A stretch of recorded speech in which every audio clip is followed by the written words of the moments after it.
ይህ የምትመለከቱት በሊባኖስ ተራራ ሀሪሳ ማርያም በመባል የሚታወቅ እመቤታችን ወላዲተ አምላክ ቅድስተ ቅዱሳን ድንግል ማርያም የተወለደችበት ታላቅ የበረከት ስፍራ ነው።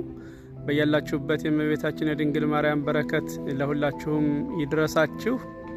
ይህ ስፍራ ጥበበኛው ሰሎሞን አስቀድሞ እንደተናገረ ጻኢም ሊባኖስ እህትየ መራት ሙሽራዬ ሆይ ከሊባኖስ ነይ በማለት እመቤታችን ቅድስት ድንግል ማርያም ከቅዱስ ኢያቄምና ከቅድስት ሐና በሊባኖስ ተራራ እንደምትወለድ አስቀድሞ የተናገረው ትንቢት የተፈጸመበት እመቤታችን ድንግል ማርያም ለሰው ልጆች ድነት ትሆን ዘንድ በዚህ ስፍራ ነው የተወለደችውና ይህ ስፍራ በአሁኑ ሰዓት ከተለያዩ የዓለም ክፍላት የሚመጡ ሰዎች የሚጎበኙት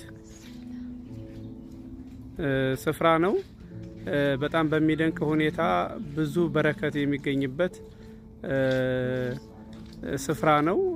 ለጸሎት በጣም አመች የሆነ ነው። ለጸሎት እንዲመች አድርገው ነው ሰዎች ያስተካከሉት። እግዚአብሔር ከእመቤታችን በረከት ያሳድርብን።